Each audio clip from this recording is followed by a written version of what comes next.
We have a portion left over that is myasthenia gravis. Myasthenia gravis কিছুই না, যেটা হচ্ছে একটা autoimmune disorder related to your autonomic nervous system. তো এটা মানে হচ্ছে আমাদের নিউরোমাস্কিউলার জাংশনে আমরা যখন অ্যাসিটাইলকোলিন পড়েছি বা আমাদের যখন নিউরোমাস্কিউলার ট্রান্সমিশন পড়েছি, তো এটা একটা নিউরোমাস্কিউলার জাংশন যদি হয়ে থাকে, তো এখানে আমাদের এই মানে প্রি নার্ভ ফাইবারের এন্ডিংয়ে অনেক ভেসিকলস থাকে, যেটার মধ্যে আমাদের অ্যাসিটাইলকোলিন নামক নিউরোট্রান্সমিটার স্টোর করা আছে। নার্ভ ইম্পালস যেই এলো, এই ভেসিকলসগুলো রাপচার হয়ে অ্যাসিটাইলকোলিন রিলিজ হয়ে গেল। আর পোস্ট নার্ভ ফাইবারের ওপরে যে অ্যাসিটাইলকোলিন রিসেপ্টার্সগুলো বসে আছে, এগুলোর মধ্যে অ্যাসিটাইলকোলিন রিসেপ্টারগুলোর মধ্যে অ্যাসিটাইলকোলিনগুলো বসে নিউরোমাস্কিউলার ট্রান্সমিশন বা নিউরোমাস্কিউলার ফাংশনস দেখাবে। কীরকম functions? As for example muscle contraction. তো অ্যাসিটাইলকোলিনের একটা বিখ্যাত কাজ হলো যে নার্ভকে স্টিমিউলেট করা, আর সেখানে মানে হচ্ছে স্কেলিটাল মাসেলে অ্যাসিটাইলকোলিনের একটা অন্যতম কাজ হলো মাসেল কন্ট্রাকশন করা। কিন্তু মায়াস্থেনা গ্র্যাভিস এমন একটা নিউরোলজিক্যাল ডিসঅর্ডার, এমন একটা auto immune disorder. Auto immune কথাটার মানে হলো শরীরের মধ্যে যখন অটোমেটিক্যালি একটা অ্যান্টিবডি জেনারেট করে যায়, সেই সময় কি হয়, এই রোগটা খুবই রেয়ার, বাট যে কারোর সাথে হতে পারে, কোনো এজ গ্যাপ ছাড়া যার কারোর সাথেই হতে পারে, জাতি ধর্ম বয়স নির্বিশেষে, জেন্ডার নির্বিশেষে সবার সাথে হতে পারে, বাট এটা এক্সট্রিমলি রেয়ার।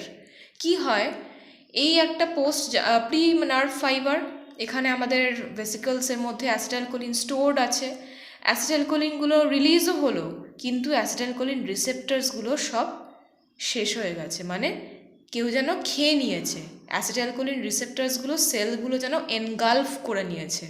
তাতে কি হয়, অ্যাসিটাইলকোলিনগুলো যথারীতি যেরকমভাবে সে রিলিজ করার কথা করে যায়, কিন্তু রিসেপ্টার না থাকার জন্যে বা এই রিসেপ্টারগুলো ভেঙে যাওয়ার জন্যে এই অ্যাসিটাইলকোলিনগুলো এরকমভাবে ঘুরে বেড়ায়। তখন কি হয়, অ্যাসিটাইলকোলিনের জন্য মাসেল স্ট্রেংথ বাড়ে, মাসেল কন্ট্রাকশন বাড়ে, আমরা হাত মুঠো করতে পারছি বা কাজ করতে পারছি, হাত মুভমেন্ট করতে পারছি, হাঁটতে পারছি, এই যে কথা বলছি আমি, সেটাও মাসেল কন্ট্রাকশন হচ্ছে, টাং মাসেল, জ মাসেলস, ফেস মাসেলসে কন্ট্রাকশন হচ্ছে। তারপরে তাকিয়ে আছি আমি নর্মাল অবস্থায়, যখন ঘুমিয়ে পড়ছি সেটা একটা কন্ডিশন। তো সেরকম সমস্ত অ্যাক্টিভিটিগুলো কি হয়, অল্টার্ড হয়ে যায় বা ড্যামেজড হয়ে যায়। আমার যদি মায়াস্থেনা গ্র্যাভিস হয় বা যে সমস্ত পেশেন্টের মায়াস্থেনা গ্র্যাভিস হবে, অ্যাসিটাইলকোলিন রিসেপ্টার্সগুলো না থাকার জন্য কি হবে না, অ্যাসিটাইলকোলিনগুলো এসে সেই পোস্ট জাংশনাল নিউরনের মাথার উপরে যে বসতে পারলো না, সেই জন্য নার্ভ ইম্পালসটা কনভে করা হলো না। নার্ভ ইম্পালস যদি কনভে করা না হয়ে গিয়ে থাকে, তখন কি হবে, মাসেল কন্ট্রাকশন আর হবে না। তখন কি হবে, আমি দাঁড়াতে পারবো না, আমার মাসেল উইকনেস হয়ে যাবে, আমি তাকালে পরে মনে হবে যেন আমি ঝিমাচ্ছি। ড্রুপিং আইলিডস যেটাকে বলা হয়, টোসিস, সেটা একটা খুব ইম্পর্ট্যান্ট সিমটম, একটা খুব important significance, clinical significance of myasthenia gravis. তার ডেফিনিশন কি বলছে দেখি, যে it is an autoimmune disorder affecting the myoneural junction and characterized by varying degrees of weakness of voluntary muscle. যেই সমস্ত মাসেলগুলো আমাদের বডিলি মুভমেন্ট করতে সাহায্য করবে, তাদের কাজ অল্টার করে দেবে বা ড্যামেজ করে দেবে বা উইক করে দেবে। এর কারণ কি? এর কারণ হচ্ছে অ্যান্টিবডি ফর্মেশন হয়ে যাওয়া। অ্যান্টিবডি ফর্মেশন হয়ে যাওয়ার কথাটার অর্থ হলো, যেহেতু অ্যাসিটাইলকোলিন রিসেপ্টার্সগুলো ড্যামেজড হয়ে যাচ্ছে, এটা একটা কাইন্ড অফ জেনেটিক ডিসঅর্ডারও বলতে পারো। বাড়ির যদি কোনো গ্রেট গ্র্যান্ডফাদার কারোর যদি থেকে থাকে, তাহলে সেটা পরের অফস্প্রিংয়ে এটা পাস অন হয়ে গিয়ে থাকে। হ্যাঁ, তো সেই মায়াস্থেনা গ্র্যাভিস পেশেন্টের মধ্যে অ্যাসিটাইলকোলিন রিসেপ্টার্সগুলো ড্যামেজড হয়ে যাওয়ার জন্য অ্যাসিটাইলকোলিন রিসেপ্টার প্রোটিন বলে একটা অ্যান্টিবডি তৈরি হয়ে গিয়ে থাকে। সেই অ্যান্টিবডিটা কি করে, অ্যাসিটাইলকোলিন এসে কি করবে, অ্যাসিটাইলকোলিনের কাজ হচ্ছে অ্যাসিটাইলকোলিন রিসেপ্টরের মধ্যে বসে সে মাসল কন্ট্রাকশন করবে।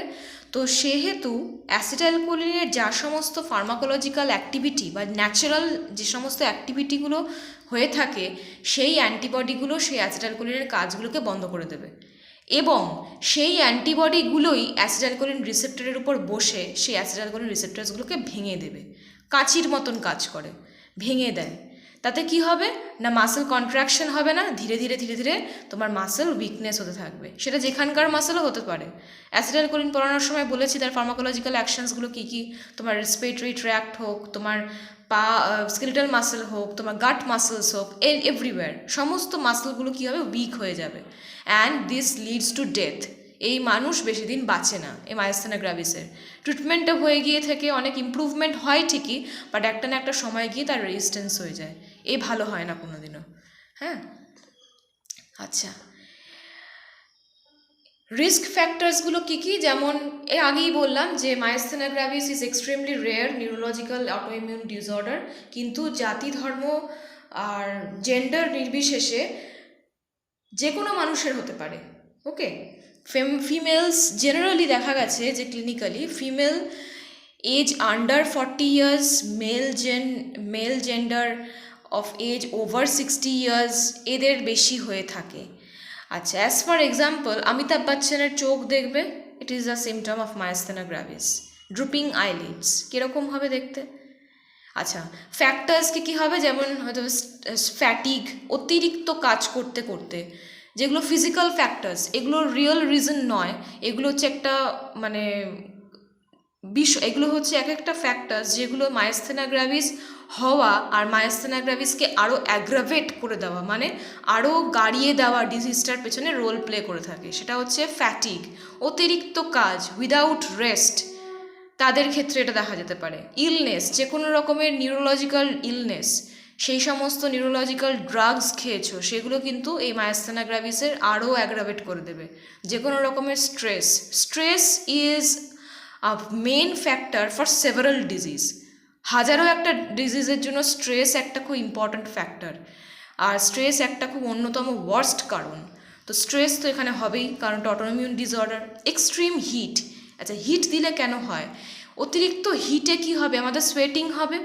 তো হিট, আমাদের যে হিট রিসেপ্টার্স, যে এন্ড বাল্ব অফ ক্রস বলি বা প্রায়ো রিসেপ্টার্সগুলো রয়েছে আমাদের শরীরে, তো তারা কি করবে, সেই হিটগুলোকে তারা অ্যাবজর্ব করবে, করে নিয়ে গিয়ে ব্রেনে হাইপোথ্যালামাসে গিয়ে সেখানকার থেকে সিগনাল দিয়ে আমাদের কী হবে, সোয়েটিং হবে। সেই সোয়েটিংয়ের জন্য অন্যতম নিউরোট্রান্সমিটার কিন্তু অ্যাসিটাইলকোলিন। তো তখন কি করে, অতিরিক্ত হিট হতে হতে সে সমস্ত নার্ভ এন্ডিংগুলোকে না ড্যামেজ করে দেয়, পুরো অল্টার করে দেয়, সেখানকার সেলসগুলো আস্তে আস্তে মরে যায়। তো তখন কি হয়, এটাও একটা কারণ যে মায়োস্টেনিয়া গ্র্যাভিস তো একটা অটোইমিউন ডিসঅর্ডার, তো সেই কারণেও কিন্তু মায়োস্টেনিয়া গ্র্যাভিস আরও অ্যাগ্রাভেট করে যেতে পারে। কিছু কিছু যেমন beta blockers, calcium channel blocker, calcium channel blocker কেন না, beta blocker, calcium channel blocker এগুলো পড়ানোর সময় প্রোপানোলল বলেছি, ওদিকে তোমার আরও নাম বলো, তোমার প্রোপানোলল বলেছি, তোমার ডোপামিন রিসেপ্টর ব্লকার্স বলেছি, আলফা রিসেপ্টার্স ব্লকার্সও বলেছি, অ্যাটানোলল, তো প্রাজোসিন এসেট্রা। তো এই সমস্ত ড্রাগসগুলো কি করে না, নিউরো ট্রান্সমিশনকে বন্ধ করে দেয়। নিউরো ট্রান্সমিশনকে বন্ধ তখনই করতে পারবে যখন সে পোস্ট জাংশনাল নিউরোনাল রিসেপ্টার্সগুলোর মধ্যে সে ড্রাগসগুলো রিভার্সিবলি বাইন্ড করবে। কিছু কিছু সময় দেখা যায় যে অতিরিক্ত দিনের পর দিন সেই সমস্ত বিটা ব্লকার্স খেতে খেতে, ওই যে বললাম বিটা ব্লকার্স পড়ানোর সময় চট করে কিন্তু তুমি বিটা ব্লকার্স কিন্তু উইথড্র করতে পারবে না।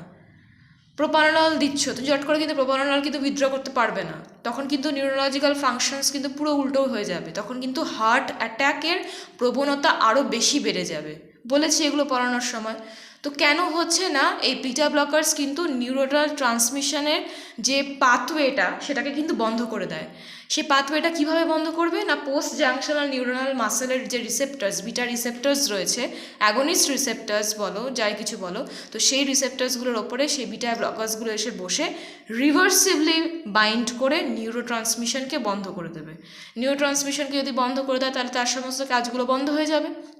আচ্ছা, এবার লং টার্ম এই beta blockers, calcium channel blockers, quinine বলো বা অ্যান্টিবায়োটিক্স বলো, এগুলো খেতে খেতে খেতে খেতে কী হয়, সেই রিসেপ্টার্সগুলোর ওপরে না বসতে বসতে ওরা তখন ক্লিয়ারেন্স কমে যায়। ক্লিয়ারেন্স কমতে কমতে কী হয়, সে সমস্ত রিসেপ্টার্সগুলো আস্তে আস্তে ড্যামেজড হতে থাকে। তখন এই সমস্ত ড্রাগসগুলো না ইরিভার্সিবলি কাজ করতে থাকে, মানে বাইন্ড করে রয়েছে, মানে সেখান থেকে ছেড়ে আর বেরোচ্ছে না, এমন কনজুগেশন ফর্ম হয়ে গেছে সেখান থেকে আর ছেড়ে তুমি বার করাতে পারছো না, কোনো ক্লিয়ারেন্স আর হচ্ছে না। তো এরকমভাবে থাকতে থাকতে কী হয়, সে সমস্ত নিউরোলজিক্যাল রিসেপ্টার্সগুলি ড্যামেজ হয়ে যায়, তখনও কিন্তু মায়াস্থানা গ্র্যাভিস অ্যাগ্রাভেট করতে পারে। এটা একটা খুব অন্যতম কারণ। ওকে।